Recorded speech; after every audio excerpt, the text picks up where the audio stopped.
Welcome, everyone. My name is Juhi Gupta, and I'm representing IDP IELTS today. This session is on IELTS speaking and speaking holistically, teaching English holistically. Um, you must be wondering what that really means. But of course, I was an English teacher. Now I'm living in Australia, but when I was in Japan, I was teaching full time at a university called Nagoya University of Foreign Studies. And I taught English major students. While I was teaching, I realized that a lot of my students were coming up to me and asking, oh, I need to do an IELTS test. Could you please help me with that? But that was not always possible because I myself was not very aware of the test itself and what things I could do to actually support their progress. So for that, and also for their whole development of speaking abilities, I would like to present to you a few techniques and things that we can do in the classroom to support our students. Could you please leave your questions for the last 5 minutes? Please send your questions in via chat, or you can also ask them verbally in the last 5 minutes of the presentation. And during certain activities, I might request you to turn on your mic and your camera. So if you could do that, that would be great as well. Thank you so much. Now, I hope everyone can see my screen. As you can see, this is a topic for today. And just a few aims. I'd like to talk about what we are going to discuss. As you know, this session is designed for ESL professionals who are teaching English language classes and looking for ways of incorporating new material or looking to increase their familiarity with the IELTS assessment criteria. So we'll be looking at the IELTS assessment criteria. We'll be looking at parts 1, 2, and 3 of the speaking test. And also some practical classroom activities that you can actually use to enhance your own lesson plans to help you and help your students as well. Okay, so first of all, this is just to check where we all stand and how much we understand about the IELTS test. Could you please send me your answers via chat, or you can also speak verbally if you like. First of all, the speaking test takes between 11 and 14 minutes. Is that true or false? True. True. Yes, perfect. That's true. Okay, the next question. The questions are the same on one day for everyone. True or false? False. False. Yes, because the examiner has a lot of questions with them and they try to juggle and mix for all the students. Okay, if you don't understand a question, you can ask for a different one. True or false? False. False. It's not a good idea to ask to do this because the examiner wants to see your range and they want to see how many topics you can actually discuss. So please don't do that, or ask your students not to do that. In part 2, you can start speaking before your 1 minute preparation time is over. True or false? False. False. Not given. It's actually true. Yeah, you're allowed to start speaking before your 1 minute is over. So the exam in part 2, the examiner gives 1 minute of preparation time. The candidate can actually start talking before their 1 minute is over. However, going to the next question, you have to write notes for speaking part 2. True or false? False. False. Exactly, it's false. Again, this is connected to the question number 4. We recommend that it's much better to take brief notes, a list of keywords or ideas to help you structure what you are going to say. It's also very good practice for students in our classrooms, helping them take notes, show them how they can take effective notes, effective note-taking for speaking activities. Number 6, it's a good idea for the test takers to learn a speech by heart about their hometown. True or false? False. False. False. Yes. In Of 10 course, speeches. Yeah, it's not a speech contest. It's not a speech. It's a speaking test. Of course, there are some familiar topics that the students are supposed to talk about in the first and second part of the test. So it's a good idea to practice as much as possible. But if they memorize things, then the examiner can figure it out. They know that their student is probably speaking from memory and not just, it's not one of their abilities. So let's look at number 7. If a test taker's vocabulary is very strong, but grammar is weak, they will still be able to get a high score. True or false? False. False. False. Each section, there are 4 sections, and we'll talk about them a little bit later. There are 4 criterions, and each criterion has 25% weightage.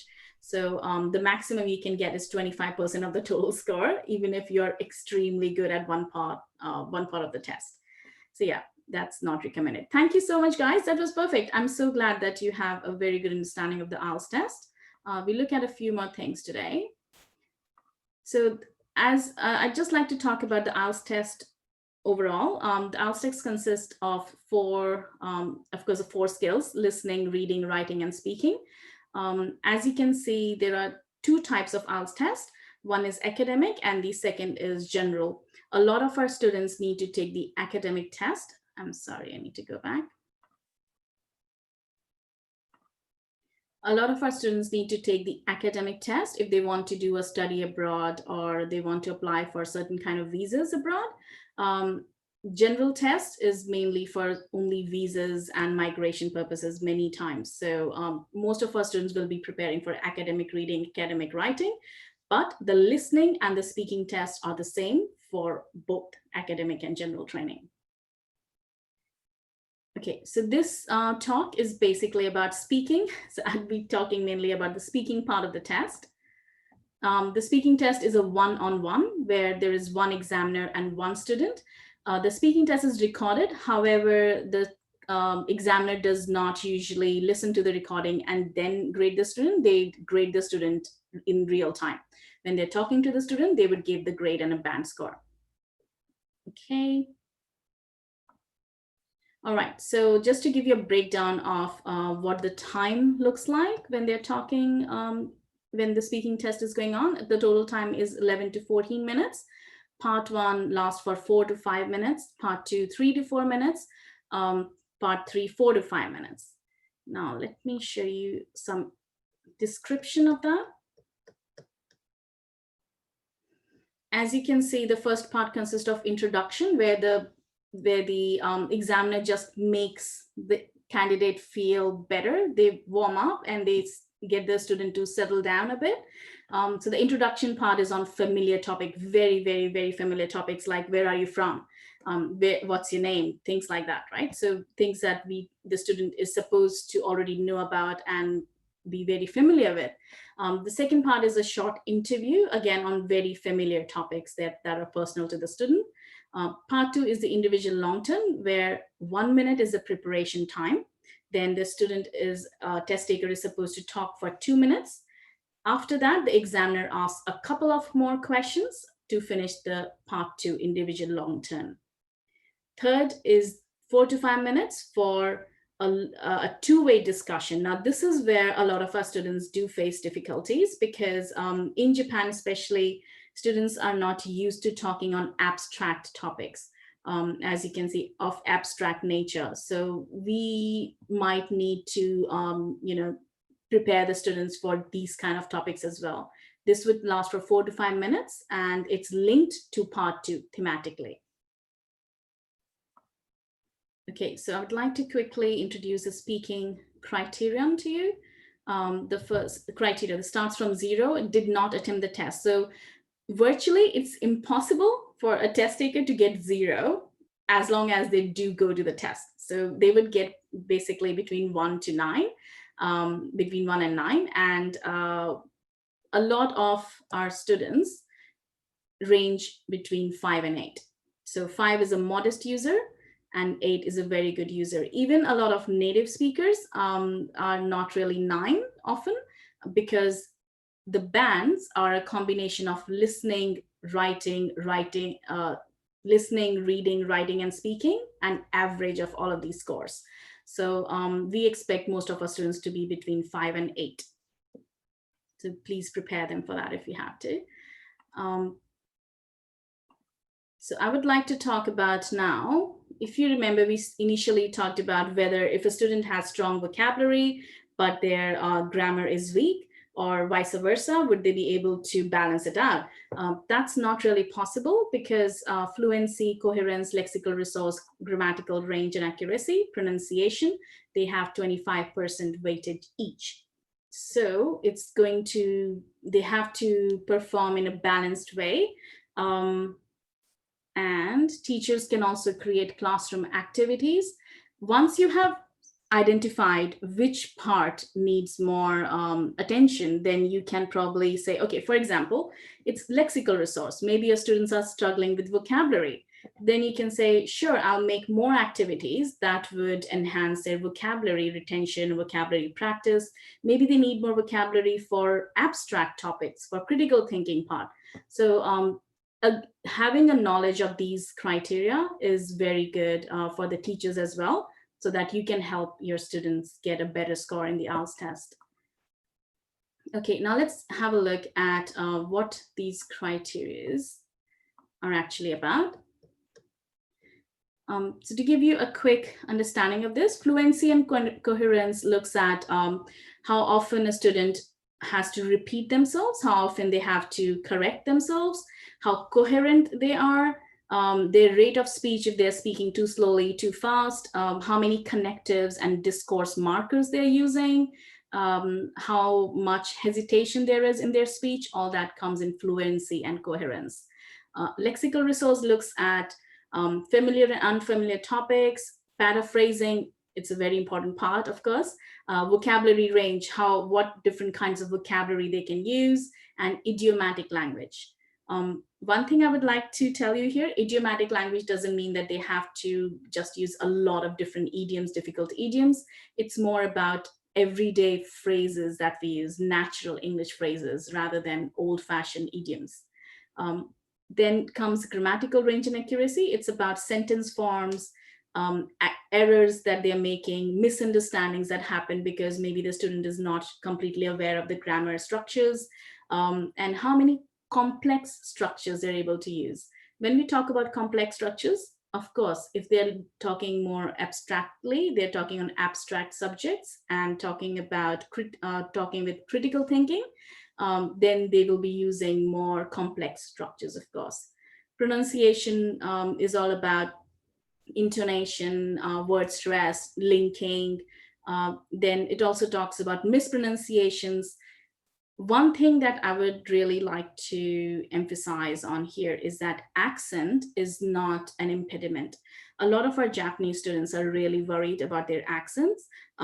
They don't need to worry about their accents as much. They have to worry about their pronunciations much more. Accent only becomes a factor at very high band levels. That's 8 or 9.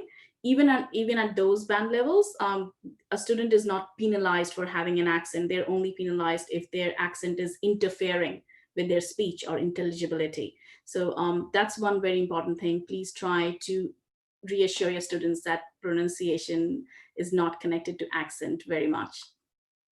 Okay.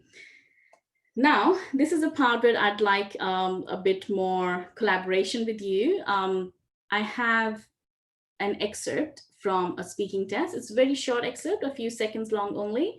And I'd like you to listen and figure out what things the examiners noticed, what issues the examiners noticed with this student's speech. Okay, so the examiner asked, will computers take over from teachers one day? And would that be a good thing? Okay, so it's probably a part 3 question because it is more of an abstract question where students need to apply critical thinking skills. Okay, so while you are listening, I would like you to please consider these points. That's rate of speech, fluency, and grammar structures. Okay, I'll play the audio now. Please let me know if you can't hear the audio. Please let me know. It should be okay though. I think it's good things because teacher can teach to students to use internet, and the teacher can show the various things. Okay, would you like to listen again, or would you like to send in your answers to me?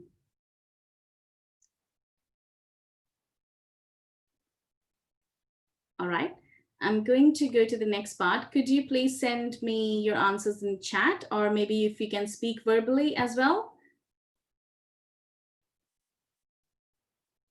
Hello, are you guys still there?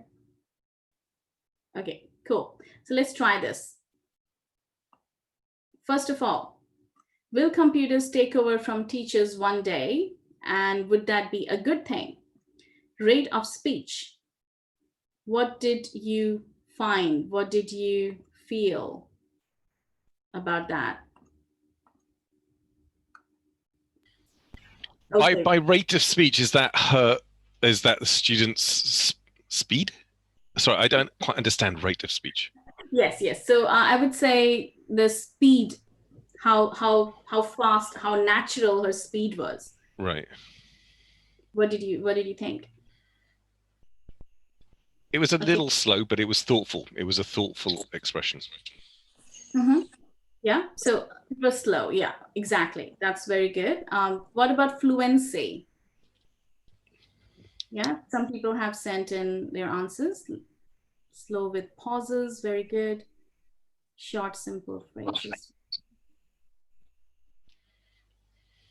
Sorry? Okay. Noticeable pauses.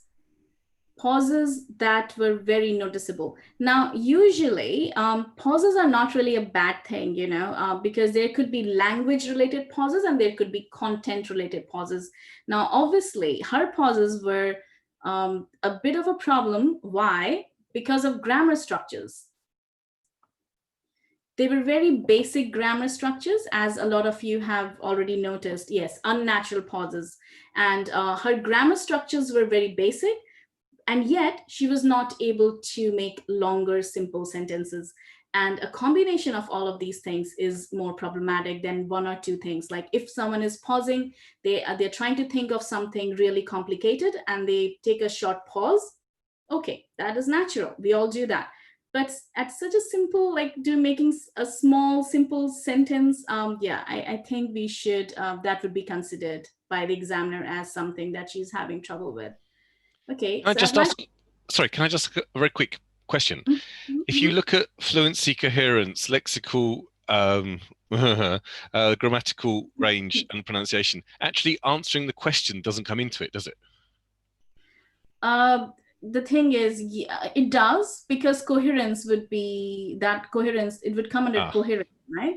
Okay. Because, yeah, if the student is not answering on the topic, it means they don't understand the question, perhaps. I would say.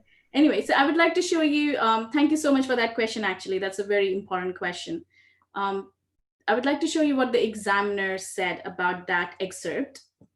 The speaker relies on slower speech and pauses while thinking of what to say next, searching for very basic structures. So I think the biggest thing that happened, the worst part, or like I should say, what got her a lower score was the basic structure part.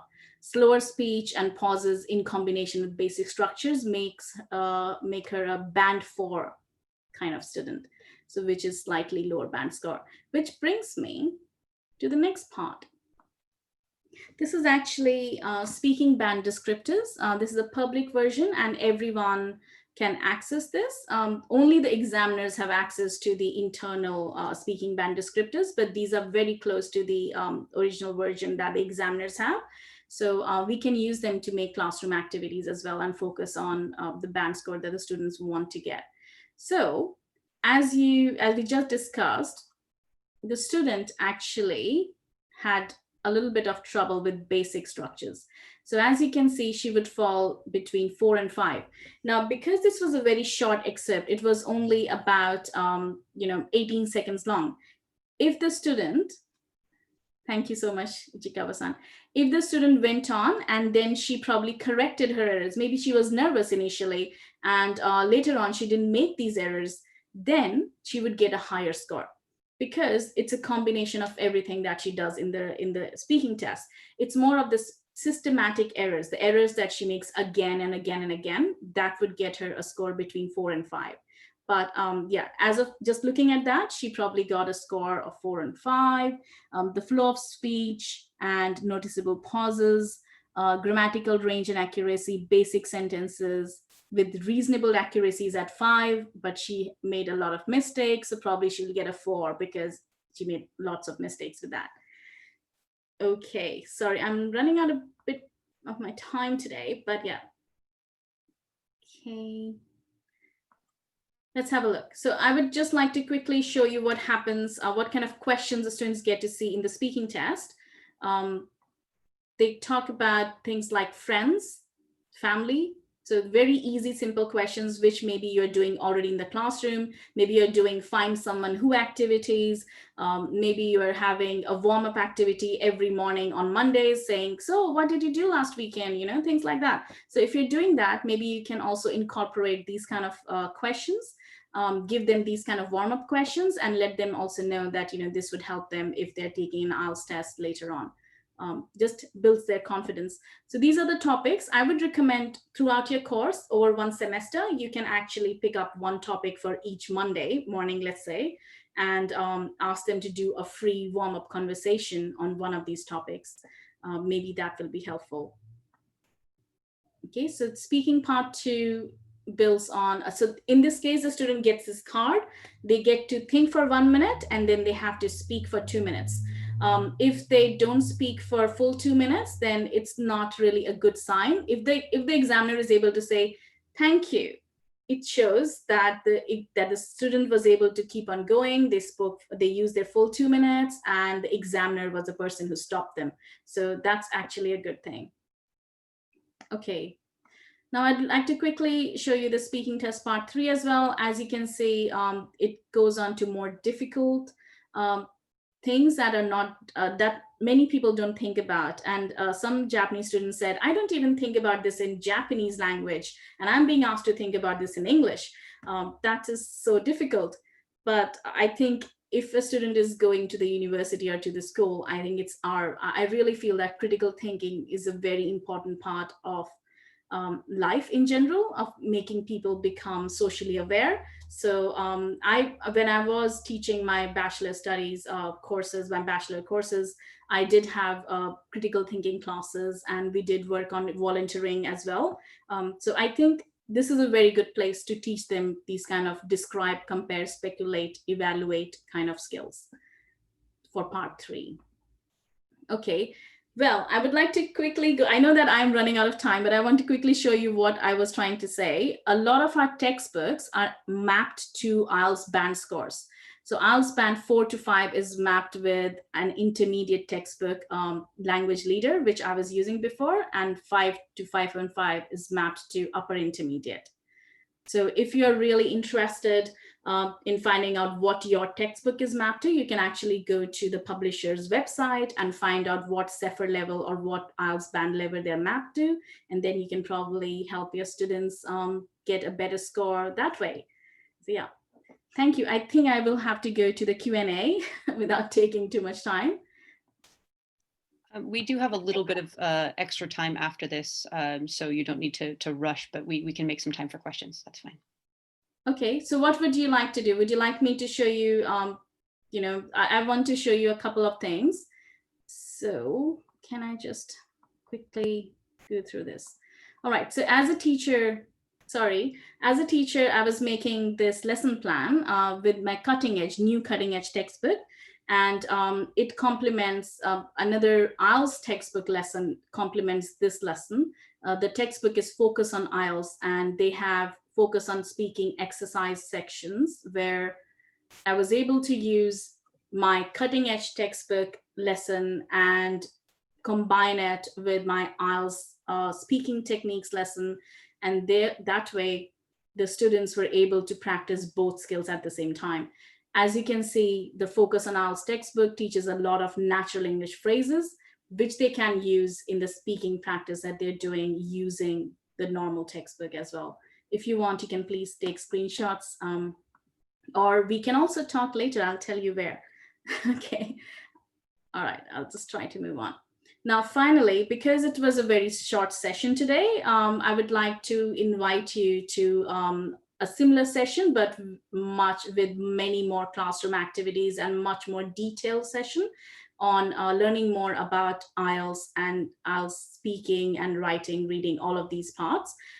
Please use this QR code, or you can also log in, register with this. Sorry, just a second. Ichikawa-san, can you send the link if you have it?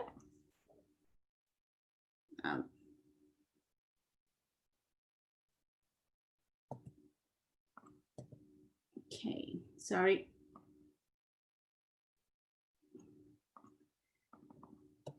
Okay, here we go. Everyone, I'm sending you the link to this session. It's a free session, and you can register here and attend the session with Mr. Dan Golden, who is an official IELTS expert. You can also use the QR code to register for the session. Now, if you would like to talk to me a little bit more about IELTS or anything else, our IELTS meeting room is open from 12:45 to 2 p.m. I will send this link as well in the chat room to you. So Zoom room. Okay, so please use both of these links for whatever works for you. And I hope that you can do both. Come to the session, my Zoom session, and also to Mr. Dan Golden's training session. That would be great. Okay, so I'm open for questions now if we still have time. Okay, if I can pipe in here.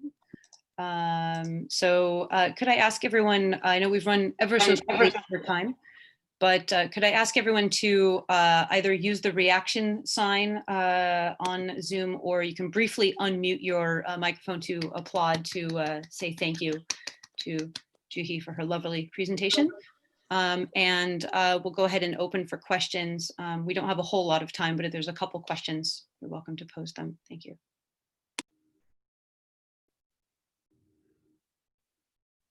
We don't have anything in the chat.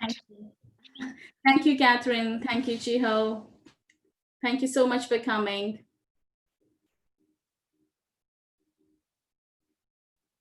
Okay, anything you'd like to ask, or if you are interested, if you think of anything, you can come to our IELTS Zoom room. We are open till 2 p.m. today, and we're also open on other days, I think Sunday and Monday as well. You're most welcome. I just have a quick question, and it's about like the pronunciation section. Of course, like living in Japan, we're familiar with katakana, like Japanese pronunciation of English, like and or, for example. But how would that be addressed in an IELTS speaking test? Obviously, it's comprehensible to me because I'm familiar with it, but maybe if they were in a different country and somebody who doesn't understand Japanese. Yeah, just to let you know, the IELTS examiners are trained to listen for all kinds of accents and these issues as well. If a student is making a systematic error, if they are continuously saying ando or guddo again and again and again, then it's a markdown for pronunciation, even if the examiner knows what they're saying. So if a student, for example, say Shinkansen, I know what Shinkansen means, but if I am examining, I would mark it as a vocabulary issue if the student fails to explain it to me. Yeah, so the examiners have to forget all their yeah, it's very difficult, and I know humanly, but it's a very intensive training that examiners go through. And the sessions are recorded, so they're also continuously monitored and remonitors to make sure that they are accounting for all of these things. So yeah, when I talk to my students about these pronunciation problems, I do focus on katakana English and say, I'm so sorry, but I understand it, but it's probably not a very good idea to use that very often. Thank you. Thank you so much for that question. Unfortunately, I'm going to have to ask that we end the questions here, just looking at the clock, because we have a little bit of time, but we need to make sure that we're available for the next session. So if that's okay, I wanted to tell everyone, so please thank you very much for coming. As she mentioned, IELTS has a Zoom room that will be opening at 12:45. If you're already in Eventzilla, of course, she's provided you the link, but if you are within Eventzilla, you can click on the big green button that says EME and scroll down to the IELTS button that's very clearly listed. So again, thank you very much for coming, and we hope you enjoy the rest of your weekend. Thank you so much, and please come to the Zoom room. Thank you, Jenny, and thank you for giving me some extra time. All right. Thank you. All right, I'm going to go ahead and stop the recording. All right, bye. Bye.